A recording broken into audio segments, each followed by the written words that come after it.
aprendizaje entre pares, vamos a tener un panel, ¿no?, acerca de las experiencias de innovación en organizaciones de la sociedad civil. ¿Qué creemos? Que desde la propia experiencia vamos a poder aprender, y ustedes también van a poder ver a colegas que están, digamos, en el mismo nivel que ustedes, ¿no? Y vamos a escucharlos. A mí me da muchísimo gusto recibir a estos, bueno, a esta invitadaza, y también a nuestros queridos panelistas. Y ustedes me indican para ver cuándo ya los vamos a poder tener. En todo caso, yo se los voy presentando.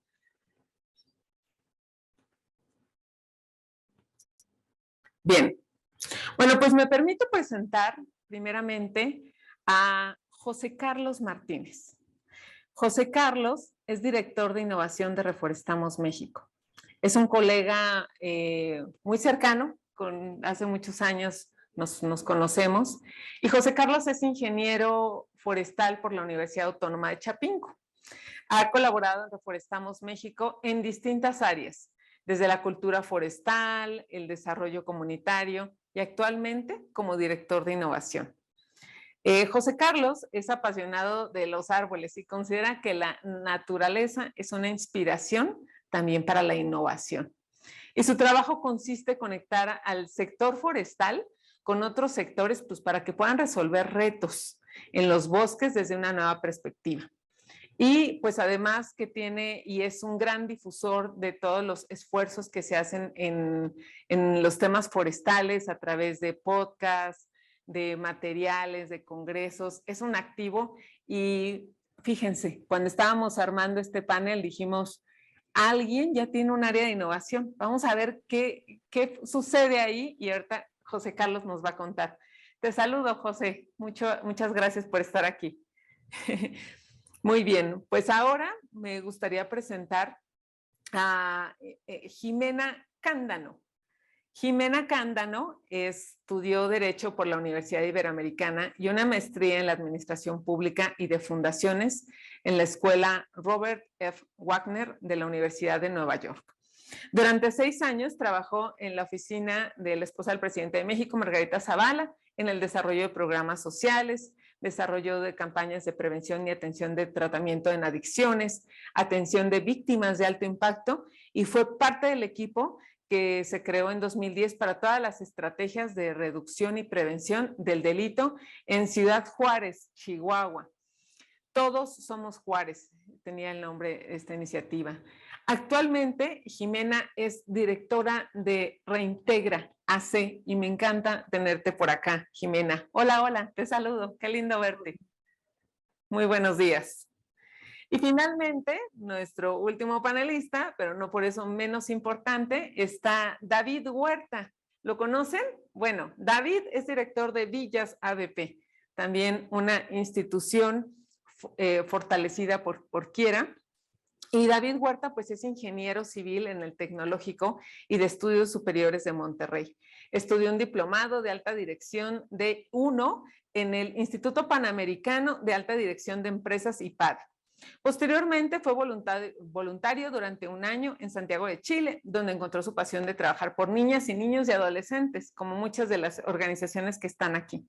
Y a su regreso, pues fue director ejecutivo de Fundación México Unido de Monterrey y desde hace 21 años es el director general de Villas, organización que desde sus inicios busca mejorar la autosustentabilidad y medición de impacto social con las familias que trabajan.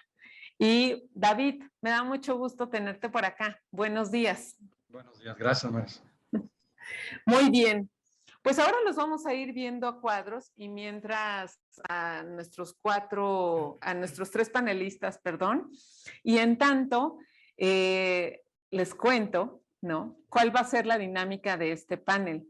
La idea es que sea una conversación, así como si nosotros estuviéramos muy cercanos, los 4 sentados como en un café, y que además tenemos como a muchos asistentes que nos están escuchando y con los cuales vamos a compartir.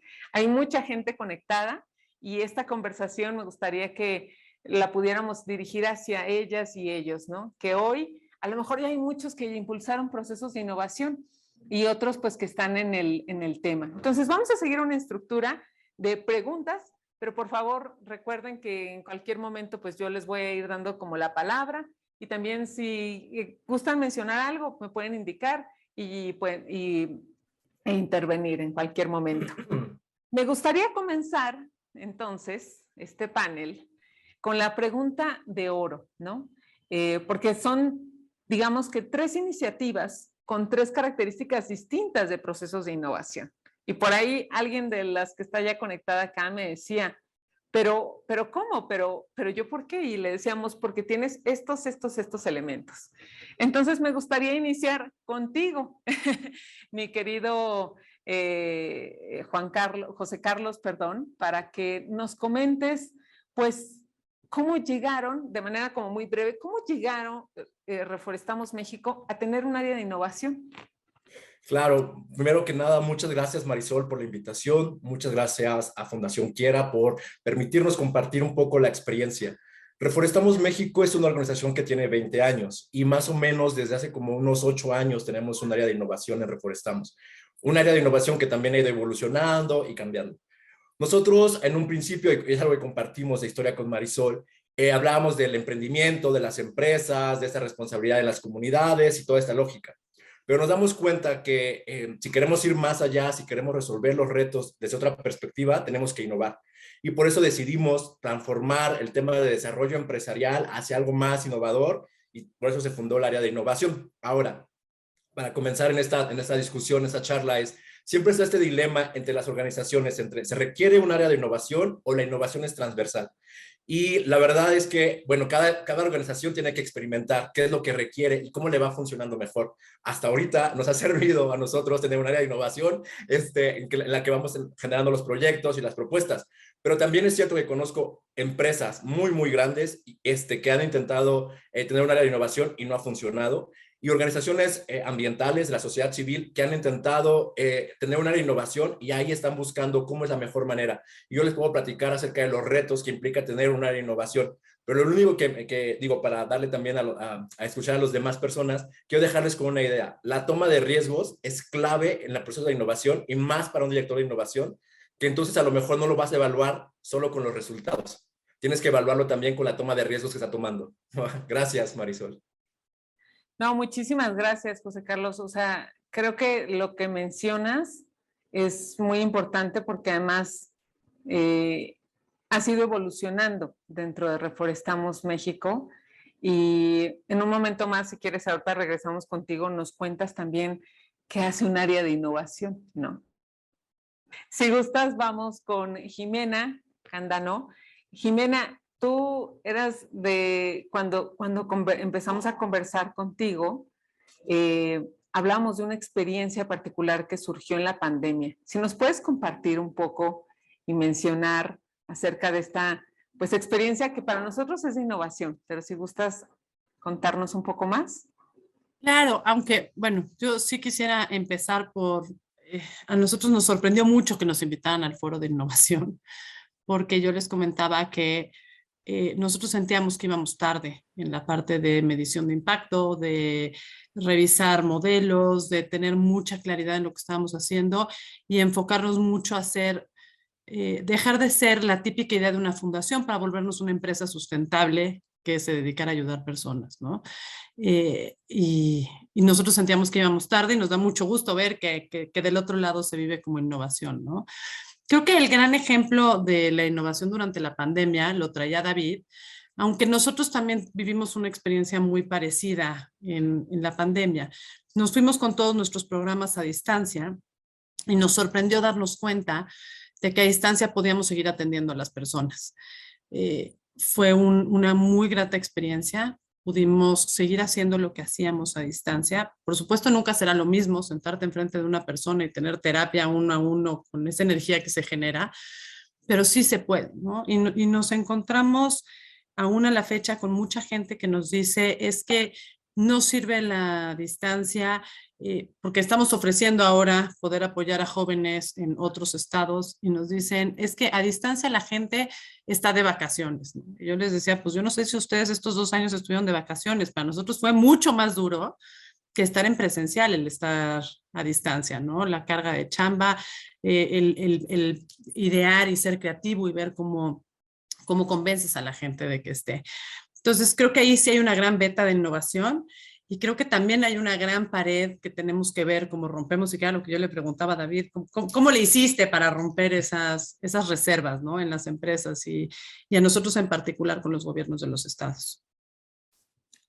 Claro, al final es ir rompiendo con muchas cosas y también ahora que regresemos, Jimena, nos gustaría que también nos contaras cómo es a veces romper ciertas resistencias que pueden estar en el equipo y que son muy naturales, ¿no? Porque también justo eso era lo que nos llamaba la atención acerca de ti, de tu persona, que has sido una convencida de querer ir rompiendo, pues, con paradigmas y con soluciones que ya se han venido implementando, ¿no? Y bueno, también me gustaría darle la palabra a David, porque efectivamente ustedes durante la pandemia empezaron a hacer algo que no estaba previsto y de pronto se dieron cuenta de que les estaba generando pues un proceso muy distinto y muy bueno para su organización.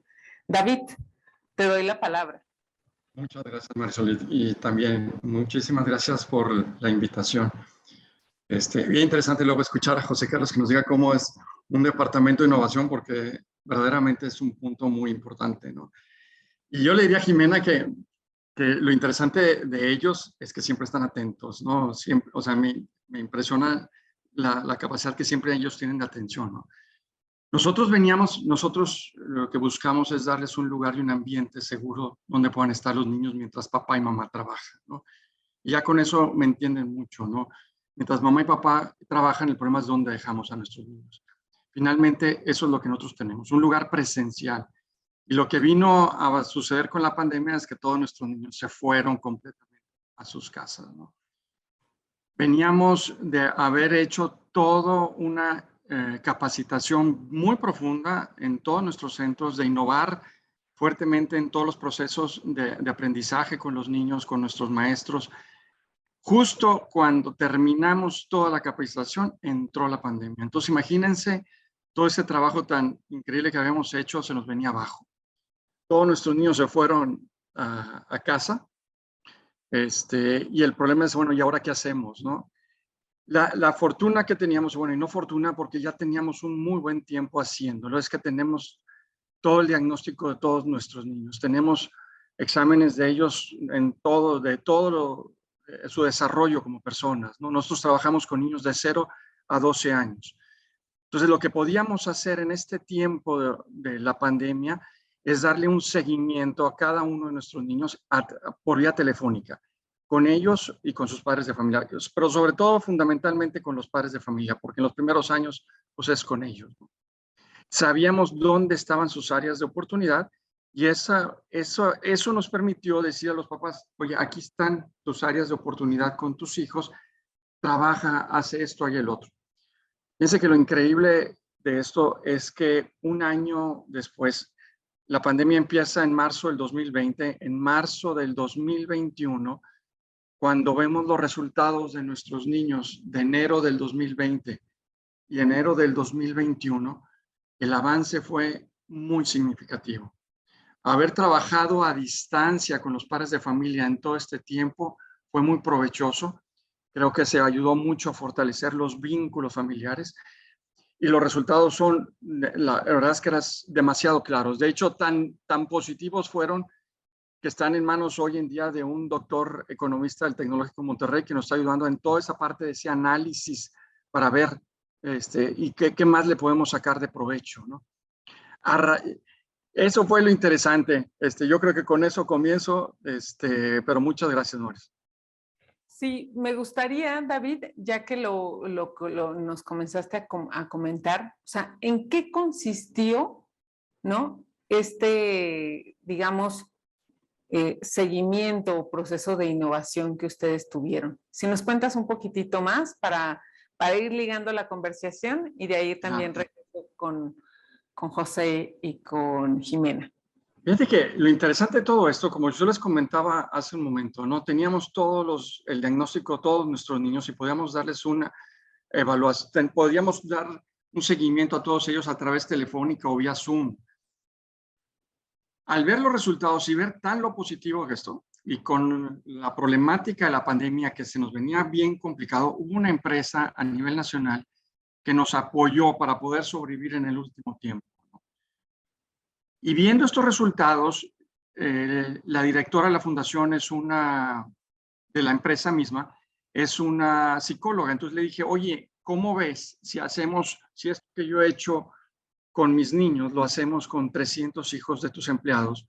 A mí me va a servir mucho como un ver qué podemos hacer con niños que no estuvieron presencialmente con nosotros y que podemos darles un seguimiento a través telefónica sin haberlos conocido, ¿no? Le encantó la idea, lanzamos la convocatoria a nivel nacional con hijos de empleados, recibimos, en 2 días teníamos 300 solicitudes, en una semana teníamos más de 900 niños inscritos. Aplicamos esto, la verdad es que nada más teníamos para darlo a 300 en ese momento. Y aplicamos una primera evaluación, ¿no? En mayo del 2021. En diciembre del 2021, ese mismo, o sea, 7 meses después de haber hecho un diagnóstico de todos estos niños, de acompañar a los papás, de darles un seguimiento, de decirles dónde estaban sus áreas de oportunidad de sus propios hijos, los resultados fueron increíbles. O sea, la verdad es que fueron bastante sorprendentes.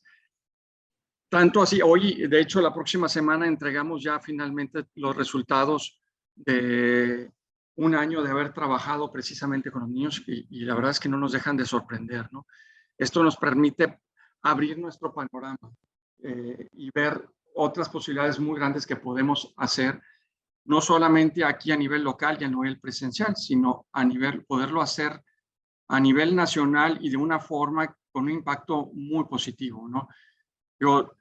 Toda esta información, todos los exámenes, todo, de hecho, siguen en la parte de apoyo con el doctor economista, con la doctora, tenemos otra doctora en psicología, que nos están ayudando a hacer todo ese análisis, ¿no? Porque viendo esto, la verdad es que las oportunidades que tenemos encima se nos amplían bastante. Y la posibilidad de que nuestro modelo con el que hemos ido trabajando durante muchos años en forma presencial, lo podamos maximizar en una forma virtual, como lo estamos haciendo precisamente ahorita, ¿no? Creo que estamos encontrando un medio muy interesante el que podemos explorar y que queremos meternos de lleno en todo esto, ¿no? Claro, y al final, si ustedes se van dando cuenta, hay un cambio de, pues digamos, de público, ¿no? Objetivo, y comienzan a ver resultados a partir de una metodología y de una forma de trabajo que ustedes ya venían desarrollando, ¿no? Entonces, desde ahí también seguramente ha habido retos y después nos los vas a contar, David, pero me gustaría, y muchísimas gracias por compartir esta experiencia, me gustaría que pues José Carlos también nos contara, ya cuando atraviesas como distintos procesos de innovación, abres el área y ¿cómo empiezas? ¿Qué haces? Bueno, primero decir, Jimena, siempre hay esta sensación en temas de innovación de que vas atrás, ¿eh? Difícilmente, a menos que seas muy tech y algo muy avanzado, vas a sentir que estás adelante. Generalmente siempre vas como, me falta integrar, me falta cooperar. Ese sentimiento lo tengo constantemente de tengo que hacer algo más, ¿no? Y para seguir innovando. Y con respecto también a lo que dice David, muy interesante porque yo conozco organizaciones de la sociedad civil que en diciembre del 2021 decían, nos acabamos de dar cuenta, en diciembre de 2021, imagínate, no, sí, el año pasado, acabamos de darnos cuenta que esto de la pandemia ya va a ser así y vamos a empezar a trabajar en línea. Año y medio después de la pandemia, decidieron empezar a trabajar en línea porque le tenían mucho miedo a hacer algo distinto. Entonces, cuando escuchas la historia de David, dices, wow, claro que es una historia de innovación. Y bueno, decirles que para empezar en la innovación, no puede, bueno, aunque hay procesos y hay sistemas y hay herramientas, tenemos que tener muy claro que la innovación responde a necesidades. Entonces, como funciona el área de innovación en Reforestamos México, responde a las necesidades de Reforestamos México. Tienes que pensar muy bien qué necesita tu organización, qué necesita tu grupo con el que vas a trabajar, porque eso va a hacer la diferencia. Lo he visto mucho que áreas de innovación empiezan a dar capacitaciones de innovación, design thinking y metodologías, y está muy padre, pero la gente en su trabajo diario le sumas una tarea más, una reunión más, una tarea más, es complicado. Lo que nosotros hacemos desde el área de innovación, aparte de tener nuestros proyectos propios que tenemos bajo nuestras reglas, generando innovación en emprendimiento, en educación y otros temas, lo que hacemos es generar pilotos. Es decir, identificamos con las otras áreas alguna necesidad, algo que no se está pudiendo resolver o algo que quieren hacer. Puede ser algo muy sencillo como un área que dice, oye, ¿sabes qué? Quiero hacer un evento virtual, pero quiero hacer una mesa de discusión, algo diferente. El área de innovación entra ahí. Ok, ¿sabes qué? Quiero crear una nueva app, pero para diseñar ese sistema. Ok, tal vez no va a ser una app, va a ser una web. Ok, entramos ahí. Oye, quiero entrar en contacto con esta universidad en Estados Unidos, no sé qué, para generar algo. Ok, el área de innovación es área de soporte que apoyan el proceso. Y le digo que son pilotos pequeños, controlables, es decir, que tienen un proceso de 1 a 6 meses, dependiendo de la magnitud, y que implementamos. Y una vez que se pasa ese tiempo, se decide si se continúa o no. Si se continúa, se integra a la organización, o de plano se rechaza y se dice, ¿sabes qué? Esto no funcionó, o funciona temporalmente y puede funcionar por 1 o 2 años y después termina.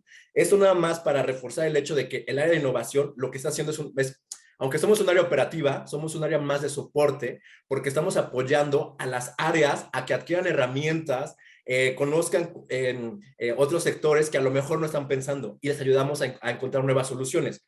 Por eso el área de innovación debe estar siempre conectado con los demás, platicando, dialogando, identificando, proponiendo. Y nada más, para cerrar esta idea, decirles que en el área de innovación nosotros tenemos un presupuesto para equivocarnos.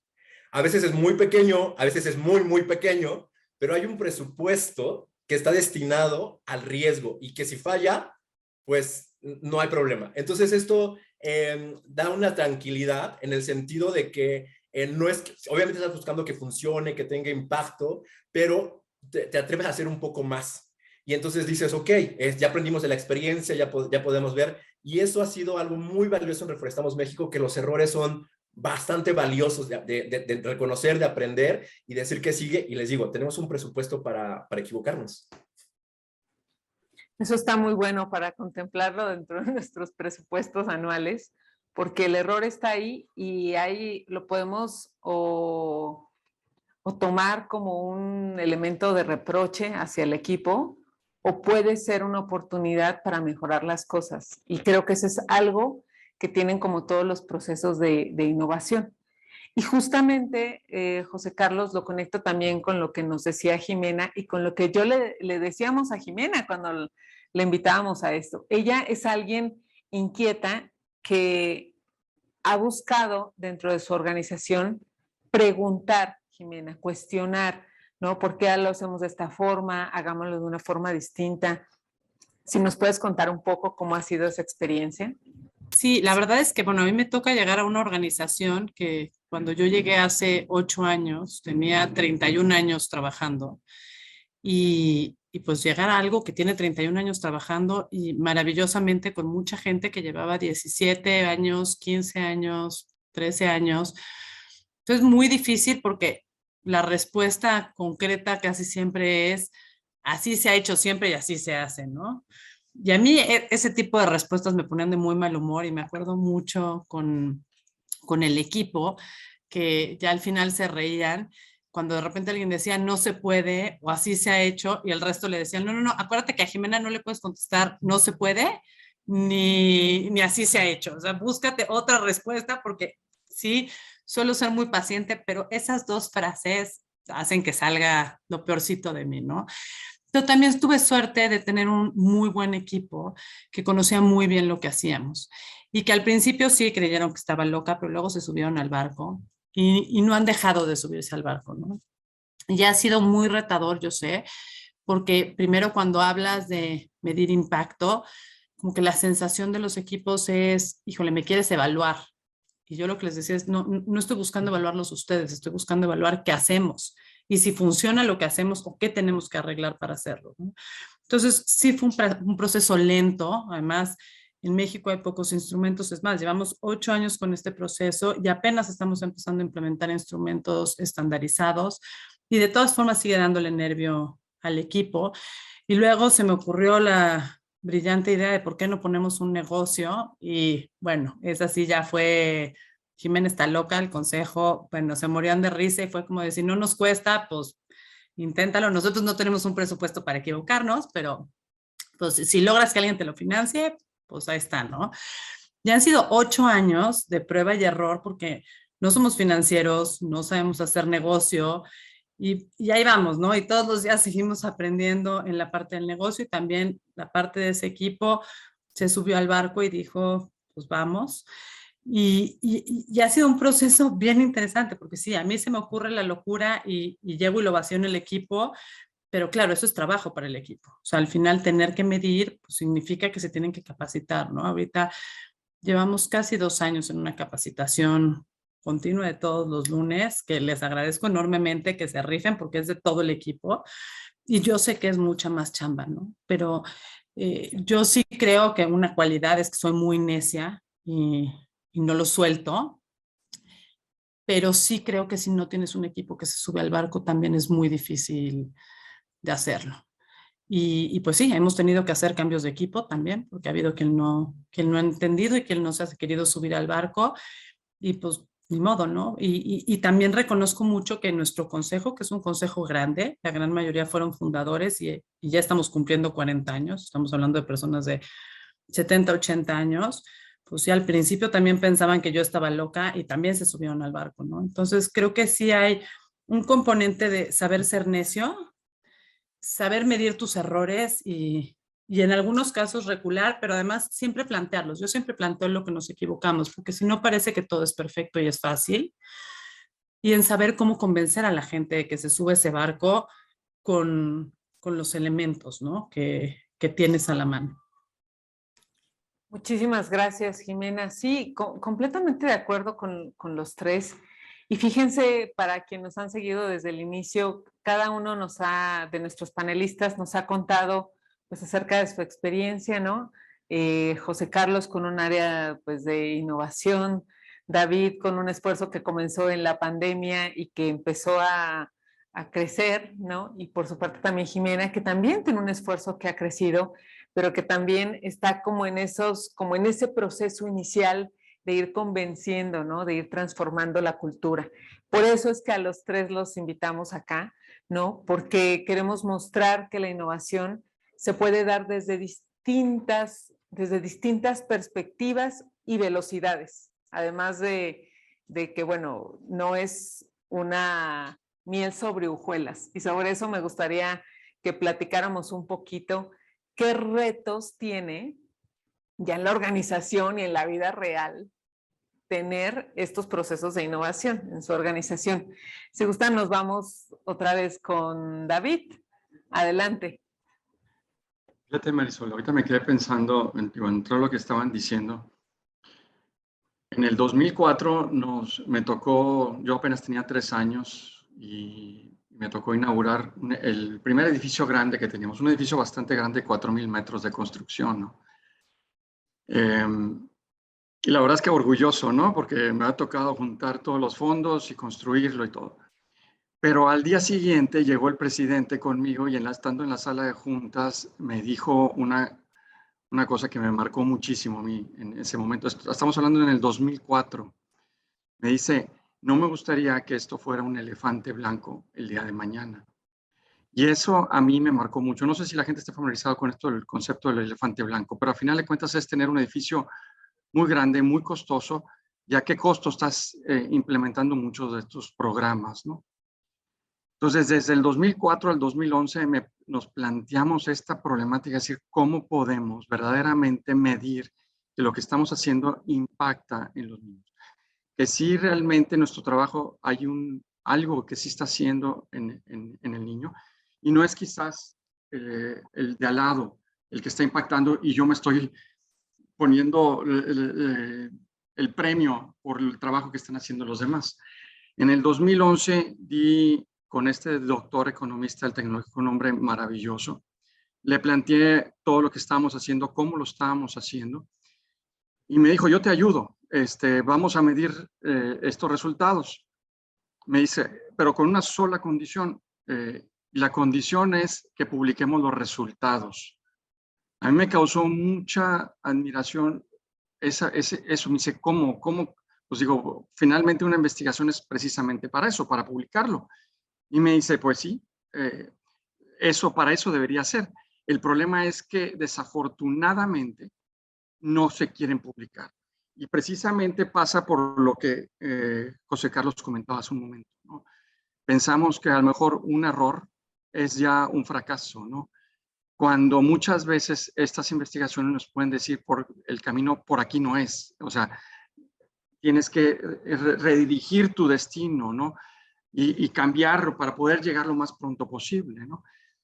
Del 2011 al 2016, 5 años, nos tardamos nosotros en ponernos de acuerdo junto con una doctora en psicología y todo un equipo, en ponernos de acuerdo cómo íbamos a medir el impacto de nuestros niños.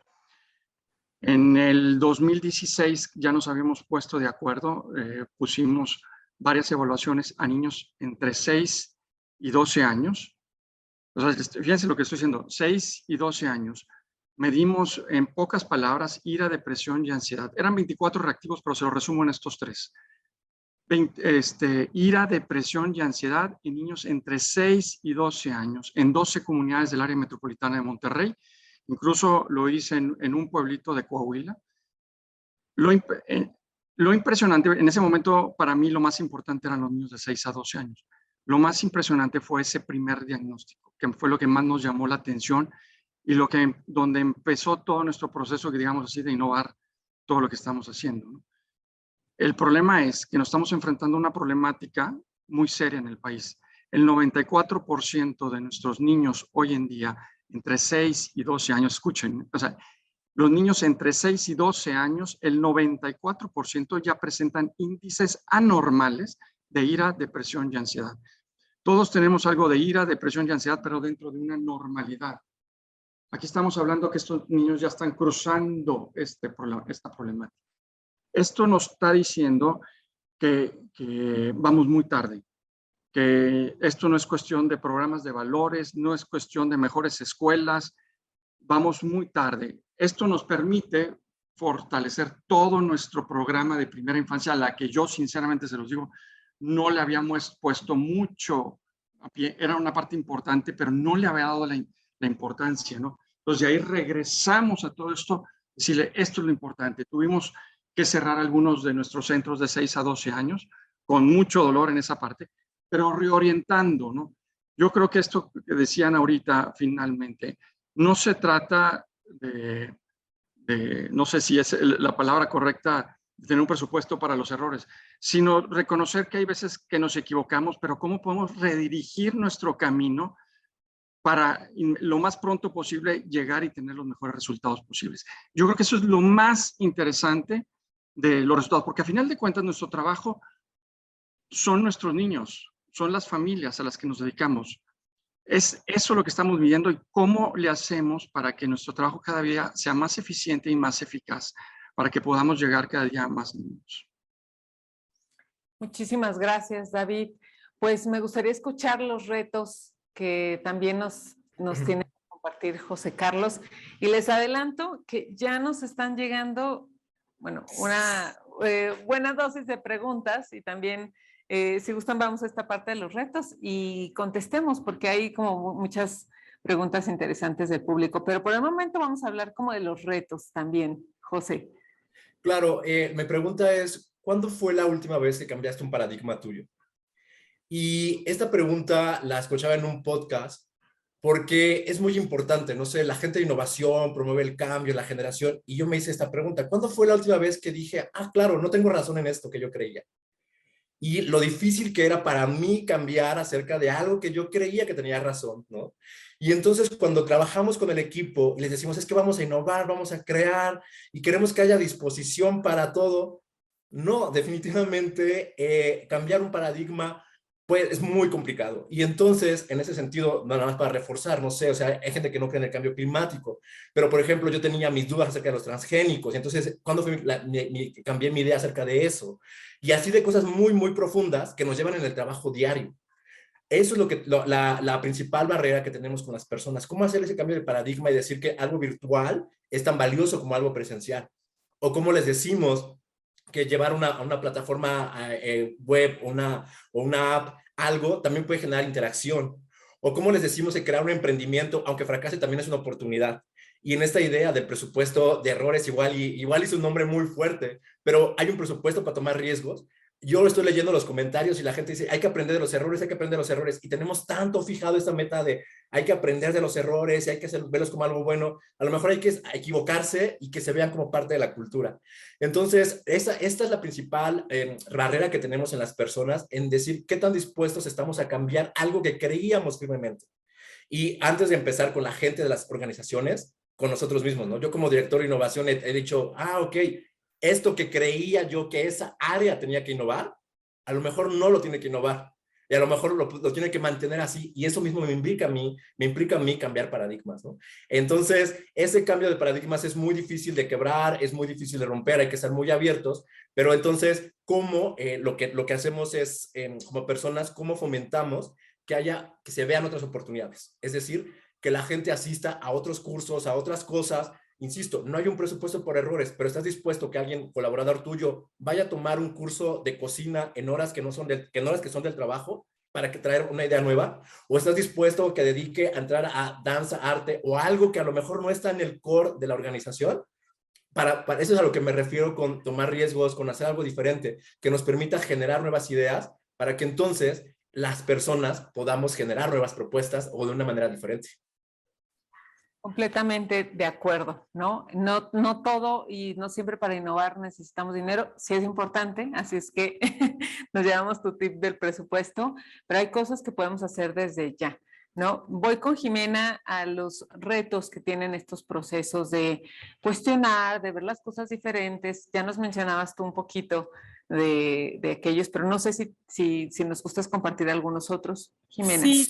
Sí, creo que el principal reto, como dice José Carlos, es romper los paradigmas. Y creo que eso nos da miedo a muchos.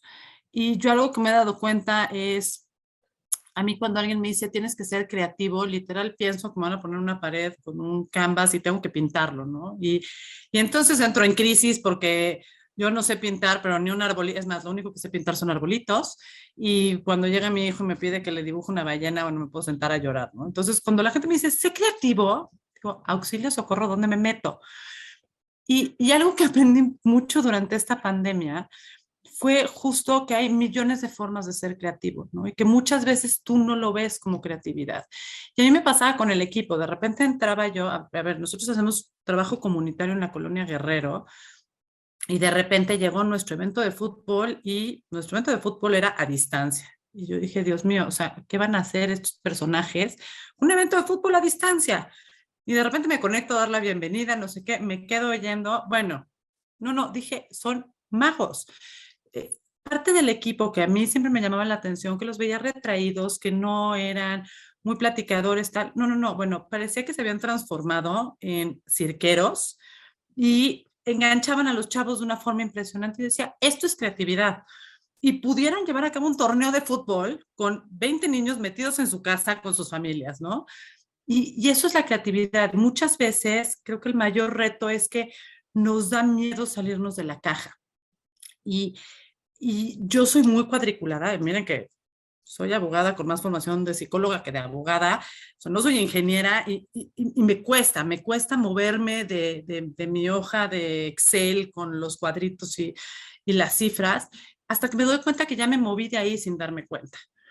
Y creo que esa es la parte importante que tenemos que trabajar todos. Me acuerdo mucho, uno de mis hermanos sí piensa muy fuera de la caja y un día llegó a mi casa con un señor cara de papa y me dice, este es para que no le enseñes a tu hijo a estar adentro de la caja. Digo, ¿cómo funciona eso? Me dice, te imagino perfecto armando al señor cara de papa perfecto, los brazos donde tienen que ir, los ojos donde tienen que ir. No, aquí los ojos van en la cabeza, el brazo va en la nariz y eso es lo que tienes que empezar a hacer, ¿no? Y eso es lo que hay que hacer con el equipo y la verdad es que para mí durante estos meses y años de pandemia fue muy impresionante ver cómo el equipo lo iba haciendo sin darse cuenta. Porque a la hora que yo les decía, oigan, a ver, pensemos fuera de la caja, todo el mundo se paralizaba. Entonces, yo creo que es un reto, pero más bien un aprendizaje, el saber fluir y el decir, vamos a ver qué es lo que podemos hacer con los conocimientos que tenemos, sin ponernos como ese sobrepeso de estoy pensando fuera de la caja, ¿no? Porque también como que esos condicionamientos nos mueven mucho. Y hay gente que sí, es mucho más creativa y mucho más artística y tiene esa beta de innovación. Ya vemos otros que no la vemos así y sin embargo cuando la trabajamos llegamos a los mismos lugares. Claro, y que al final vas construyendo este concepto, ¿no? Desde distintos elementos, que era un poco lo que hemos ido pues, buscando en este congreso, ¿no? Ir armando esas piezas, porque cada quien vamos a ir tomando una.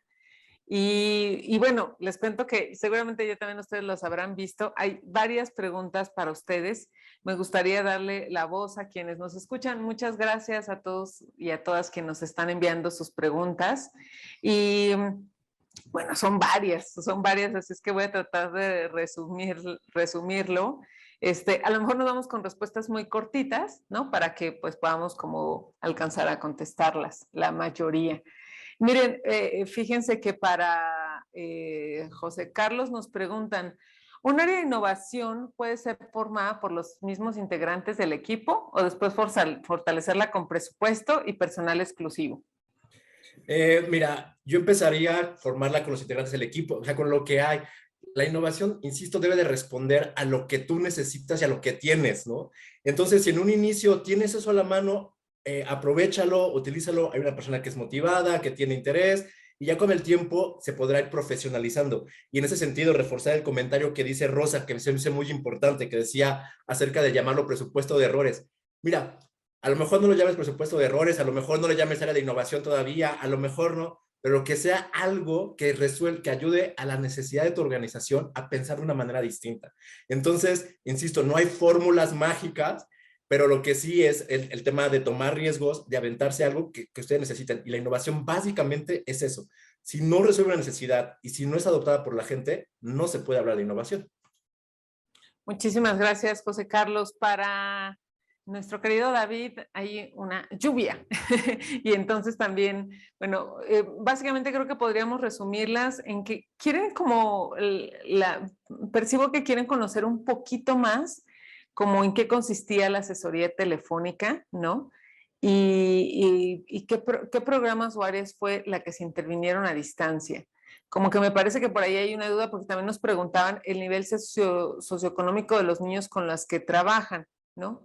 Y dice, bueno, les comparten a los papás los programas de su modelo de atención para trabajar las áreas de oportunidad de los niños, después de cuánto tiempo se evalúan los resultados. Si nos puedes ampliar un poquito más desde como en qué consistía este proceso de seguimiento y también un poco cómo lo han medido para tener más detalle de la experiencia. Claro, yo, fíjate que fue bueno que les comentara un poquito ahorita de cómo comenzó todo esto, ¿no? Y cómo nos llevó 5 años en ponernos de acuerdo en cómo íbamos a evaluar, ¿no? Y esa primera evaluación simplemente, que de hecho la publicamos y la presentamos dentro de la ONU, nos hizo voltear a ver hacia la primera infancia, ¿no? Y en esto de la primera infancia estamos trabajando con varias pruebas que aplicamos a los niños, ¿no? Nosotros trabajamos con niños desde los 0 hasta los 12 años. Entonces, dependiendo de la edad del niño, son las pruebas que aplicamos con ellos y es la frecuencia con la que aplicamos las pruebas, ¿no? Entre más pequeño es el niño, la frecuencia es mayor. O sea, un niño menor, creo que son de 3 meses, la frecuencia es cada 2 meses, de 6 meses es cada 2 meses, ¿no? Y ahí va aumentando hasta la prueba más que toma más tiempo es cada 6 meses, ¿no? Pero medimos absolutamente, digo, todas las áreas del niño, de comunicación, el motor grueso, motor fino, solución de problemas, toda la salud mental, dificultades, síntomas emocionales, toda la parte lingüística, en fin. La verdad es que son pruebas muy completas con las que nos valemos, aplicamos, y que eso nos permite decir, oye, ¿dónde estaba el niño cuando empezamos a trabajar con él? Y dónde está en una segunda evaluación. Y en ese intermedio, decir dónde están las áreas de oportunidad y precisamente son las que trabajamos con el cuidador o con o sea, el cuidador que esté con nosotros o con sus propios padres, va a decir, trabaja el niño en específico en estas áreas para poderlo ayudar en fortalecer. Cuando el niño está en una otra situación de riesgo, donde tiene varios indicadores con muchas oportunidades, la frecuencia aumenta. Entonces estamos más en comunicación con los papás, con el cuidador, y la relación es más frecuente, de tal forma que podamos poder tener mejores resultados en el corto, mediano plazo, ¿no? Pero pues sí, digo, la verdad de las cosas que es bien interesante. Aquí lo interesante es haber involucrado más profundamente, yo creo que a los padres de familia, ¿no? Y que ellos fueran un actor principal, porque finalmente los padres son los verdaderos actores para un niño, ¿no? Son los que pueden hacer un cambio muchísimo más rápido en ello, ¿no? Por eso creo que esa parte fue importantísima en todo este proceso y que hoy nos permite ahora decir cómo trabajamos más con ellos para que los resultados sean más tangibles y fuertes. Espero que con eso conteste, Marisol. Sí, y sobre todo por lo que tú nos compartías, esta iniciativa que implementaron con otra empresa fue con los hijos de los colaboradores y colaboradores de esa empresa. Entonces es un perfil también distinto, ¿no? Que es también lo que llama la atención. Bueno, en ese punto ya no contesté. Nosotros trabajamos con perfil medio, bajo y bajo. Perdón, eso no lo contesté. Y el perfil de estos 300 niños fue también igual. Y te diría que más bajo que medio bajo. De hecho, la empresa fue uno de los motivos por los que llegamos a los 900 inscritos, precisamente porque ellos querían llegar a que verdaderamente fueran niños de un nivel bajo y que el impacto fuera mayor. Sí hubo niños quizás de clase media y un poquito más, pero la mayoría fue de nivel medio, bajo y bajo. De acuerdo, muchísimas gracias. Y a Jimena, fíjate que también por ahí cachamos una pregunta que nos llamó la atención. Preguntan, ¿funcionó el negocio? Porque por ahí nos contabas de un negocio y además como también si nos puedes detallar un poquito más acerca de la medición, o sea, pues vincularlo, ¿no? Con la aportación. Justo estaba leyendo, yo también estoy a punto de pedirle a David que si nos comparte los instrumentos que utilizan y demás, porque está muy interesante. Lo que planteas del 94%, nosotros también lo vemos en niños y lo vemos mucho en adolescentes. La verdad es que las cifras que vemos en adolescentes son escandalosas, ¿no? También nuestros adolescentes, la gran mayoría vienen de cumplir una sentencia por haber cometido algún delito, entonces, bueno, pensábamos que de ahí subía tanto la tasa, pero está muy interesante.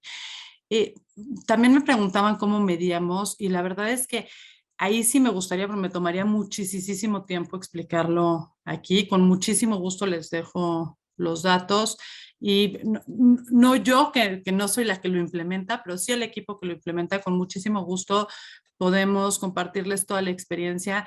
Esta capacitación que llevamos haciendo de 2 años es en habilidades socioemocionales, adaptativas y de inteligencia no verbal, que descubrimos este combo que está muy interesante porque teóricamente las niñas y niños que tuvieron deficiencia alimenticia o vivieron violencia durante la primera infancia o no tuvieron estimulación oportuna durante la primera infancia tienen este déficit en inteligencia no verbal y puede llegar a convertirse en una discapacidad. La parte muy interesante es que se puede trabajar para brincar esa línea y no quedar en esta parte de discapacidad de inteligencia no verbal y adaptativa y saber adaptarte a tu ambiente y poder funcionar mejor con estas habilidades socioemocionales, y eso hace que les demos un mucho mejor futuro a nuestras infancias. Entonces digo eso con muchísimo gusto y estamos utilizando 2 instrumentos estandarizados que se llaman el VERS y el ABAS, que estamos aprendiendo a usar. También tenemos instrumentos propios que hemos llevado a cabo porque son muy pocas las organizaciones en México y en el mundo que trabajan con adolescentes que han cometido algún delito. Entonces, no es que existan muchos instrumentos estandarizados para medir y nosotros necesitamos medir un chorro de cosas, porque para nosotros es importante saber en lo individual cómo está el adolescente, cómo le está funcionando el trabajo que estamos haciendo con él y en lo macro de nuestro modelo, cómo está funcionando el impacto, ¿no? Entonces, si necesitamos hacer ajustes con un chavo en particular o si necesitamos hacer ajustes en nuestro modelo en lo macro. Entonces, la verdad es que sí es un bonchezote que con muchísimo gusto compartimos y tanto la experiencia como los instrumentos que tenemos. Y del negocio, pues ahí va. Todavía no logramos que sea totalmente exitoso, apenas llevamos un año que salimos ya a la venta público con pan, tenemos una panadería y un negocio de serigrafía. Salimos a la venta y primero nos fue muy bien porque estamos en línea y ahora que todo regresó a presencial, hubo ahí una catástrofe grande, entonces otra vez estamos siendo muy creativos para ver cómo podemos recuperar y cómo podemos vender, porque no tenemos ahorita el presupuesto para poder rentar un local, poner una panadería física y demás.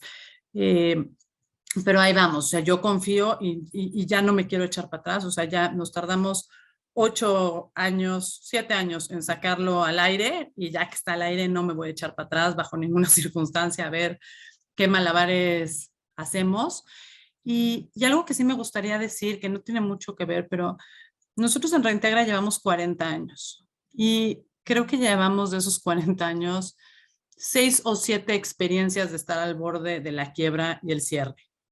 Y de una forma u otra logramos darle la vuelta.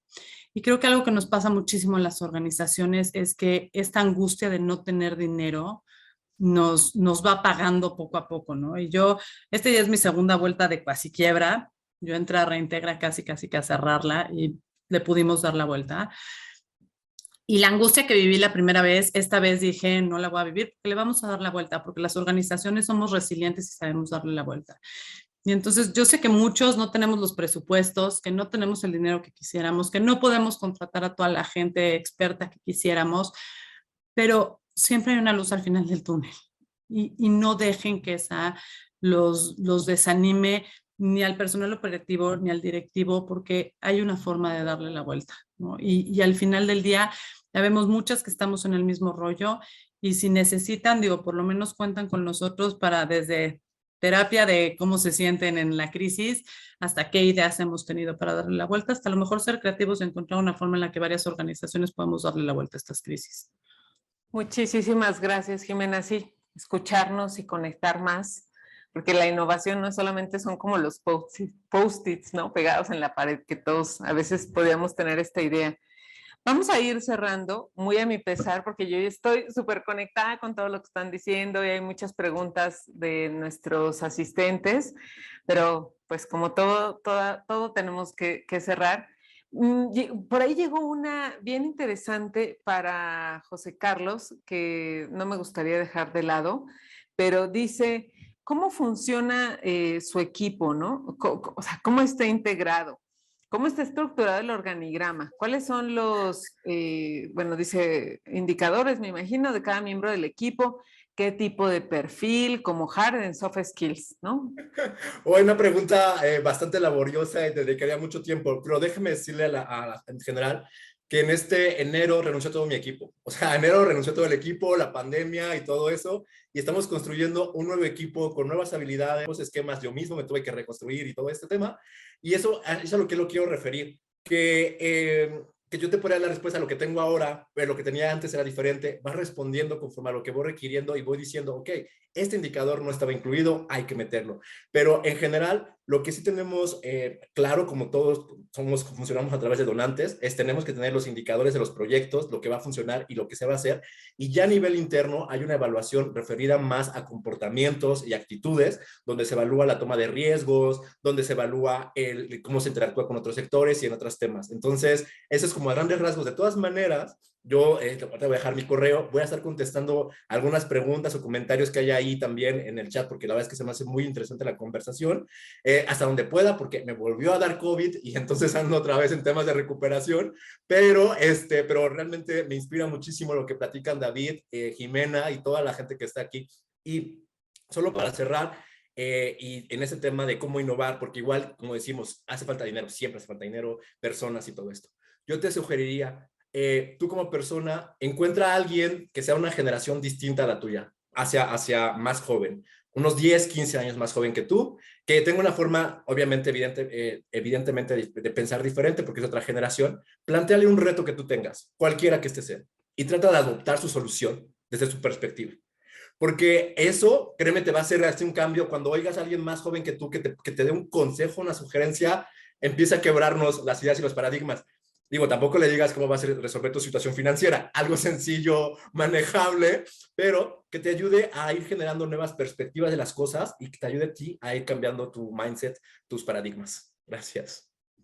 Sí, pues ahí muchísimas gracias, José Carlos. Ahí el tiempo pues no nos alcanzó, pero al final también hay como están sus datos. Yo creo que ha generado mucho interés en nuestra audiencia y yo pues a nombre de Fundación Quiera pues les agradezco a los tres que hayan estado aquí compartiendo como distintos escenarios, distintos aprendizajes, pero que todos nos llevan hacia un punto que ya mencionaba José Carlos, que es a resolver retos, a no tener estos elefantes blancos o estas mentalidades, ¿no? Donde no entra el señor cara de papa con los zapatos en la cabeza, pero que nos permite ver las cosas de manera diferente, ¿no?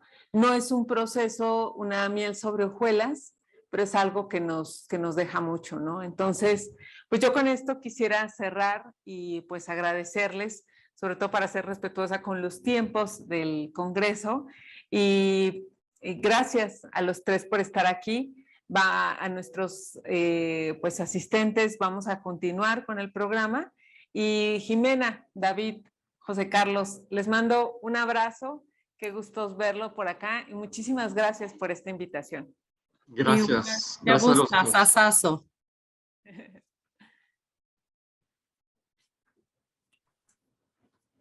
Muy bien, pues seguramente les va a aparecer una encuesta en cualquier momento para que ustedes nos puedan ayudar a evaluar. Estuvimos hablando de la evaluación también como un elemento crucial para pues conocer nuestros, ¿no? nuestros avances y su retroalimentación es muy importante. Entonces, contéstenla a los que están por allá, que la puedan ir viendo, que nosotros todos esos datos los recogemos y los analizamos para realizar mejoras en nuestro Congreso.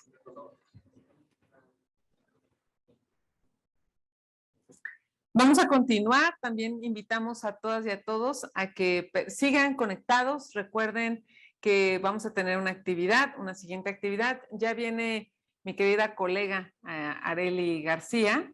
En cualquier momento ella entrará a saludarles. Hola Marisol, muchas gracias. Pues me da mucho gusto retomar la conversación. La verdad es que muy inspirada por la plática que tuvimos con Jimena, con José Carlos y con David. Me parece que las experiencias que nos cuentan nos pueden abrir el panorama para poder ver cómo vamos aterrizando estos retos, pero también estas oportunidades que nos presenta el innovar en nuestras organizaciones. Y bueno, por ahí me parece que todavía siguen contestando la encuesta, quedan por ahí unos segunditos para que la puedan terminar. Y como estuvimos en la dinámica de la sesión pasada, a continuación vamos a aprovechar estos minutos para poder tener unas palabras de nuestros patrocinadores, a quienes agradecemos poder estar en este evento. Hola, muy buenos días. Agradecemos inmensamente a Fundación Quiera por brindarnos este espacio. Hoy les queremos compartir algo muy importante, no solamente agradecer el espacio, sino también poder hablar un poco de lo que hacemos en Fundación Dibujando un Mañana, y me voy a permitir compartir pantalla. Recordar también que con Fundación Quiera no solamente trabajamos en este tipo de alianzas con los que trabajamos por las niñas, niños, adolescentes y jóvenes, sino que también trabajamos por el fortalecimiento de diferentes organizaciones de la sociedad civil a través de nuestra alianza Aliados. De verdad, muchísimas gracias por siempre estar ahí y trabajar en conjunto. Quiero presentarles de manera muy corta un video que resume mucho de lo que hacemos, nuestra historia de más de 20 años.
Precisamente a eso nos dedicamos. En el centro de nuestra labor están las niñas, niños, adolescentes y jóvenes que más nos necesitan, y sabemos que organizaciones como las que ustedes representan y aliados como los que representa Fundación Quiera y muchas otras personas y personas morales, personas físicas, personas morales, que hacen parte como de esta cadena de buena voluntad. Eso es a lo que nos dedicamos en Fundación Dibujando Mañana, a unir precisamente esas voluntades que queremos transformar y generar un cambio en nuestra sociedad. Recordarles que trabajamos bajo un modelo de intervención social en el que el foco, por supuesto, son las niñas, adolescentes y jóvenes, y la manera como lo trabajamos es a través de dos metodologías internacionales como lo son la gestión de resultados para el desarrollo y el enfoque basado en derechos humanos. Todas las líneas de nuestras causas están precisamente alineadas a derechos. Nosotros trabajamos y promovemos la prevención, la protección, la salud, la educación, género y ayuda humanitaria. Y tenemos 4 tipos de financiamientos que nos parece muy importante que todas y todos lo conozcan para que puedan saber cómo acceder, cómo nosotros apoyamos y brindamos estas oportunidades para que puedan hacer parte de lo que hacemos en Fundación Dibujando Mañana. Una de las líneas de financiamiento es desarrollo integral, la otra es fortalecimiento operativo, infraestructura y equipamiento, y todo para el funcionamiento integral de la organización de la sociedad civil, y que esto a su vez se vea reflejado precisamente en el bienestar de las niñas, niños, adolescentes y jóvenes. Hay una línea muy valiosa que es justamente la que hemos trabajado en alianza con Fundación Quiera y otras organizaciones de la sociedad civil que se han sumado a esto, que es el fortalecimiento institucional. Esa es la manera como nosotros invertimos en proyectos. Tenemos un modelo financiero que de alguna u otra manera garantiza que cada peso que nosotros invertimos, cada peso que nos llega, tenemos la capacidad de transformarlo, de multiplicarlo en 6.16 pesos en términos de retorno social de la inversión. Y esto lo hacemos gracias a que se suman aliados, pero también, digamos, a la gestión operativa que realizan las organizaciones de la sociedad civil de primer piso que están allí con la comunidad. ¿Cómo pueden acceder? Es importante que conozcan una plataforma, seguramente les vamos a estar compartiendo esta información para que les llegue cómo acceder a Conectados. Así, esta es la manera como lo pueden encontrar en la página web, en nuestra página web que es www.dibujando.org.mx. Allí van a poder encontrar diversas maneras de cómo se pueden sumar. Entre esas está para las organizaciones de la sociedad civil esta plataforma en la que ustedes se dan de alta siempre y cuando cumplan con todos los requisitos, y créanme que manteniendo todos sus documentos al día no solamente van a poder acceder a nuestras convocatorias abiertas, sino también que hay convocatorias que tenemos por invitación. Entonces, ese es el mensaje que hoy les queríamos dar, agradecerles por este espacio, comentarles un poco de precisamente lo que hacemos en Fundación Dibujando Mañana, y que a tu organización de la sociedad civil te sumes para que puedas seguir haciendo parte de este cambio, de estas transformaciones que estamos buscando en Fundación Dibujando Mañana. Muchísimas gracias.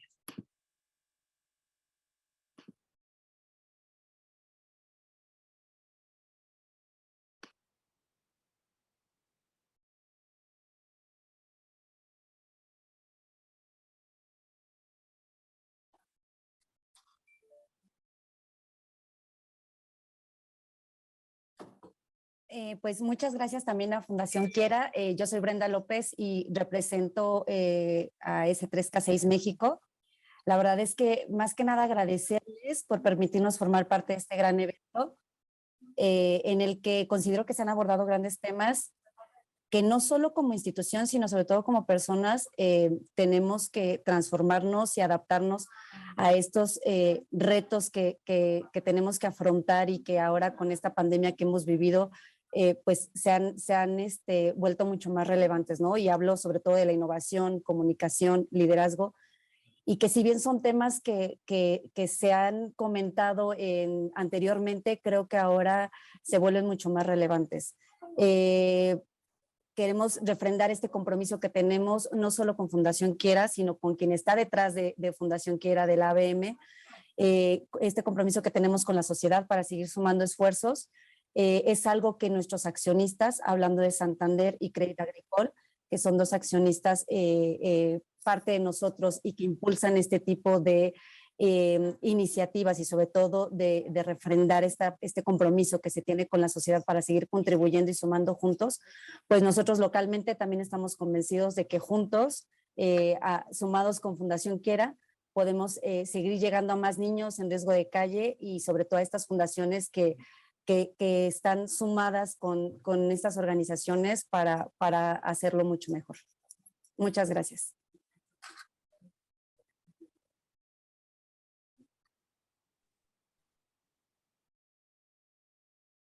Listo, pues muchas gracias.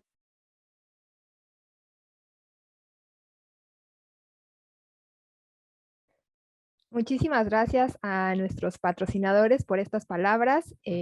Seguramente ahí en el chat están recibiendo más información para quienes estaban preguntando sobre algunos detalles de lo que nos compartieron. Y bueno, a continuación me gustaría comentarles las instrucciones para nuestra siguiente actividad. Como vimos el día de ayer, parte importante de este congreso no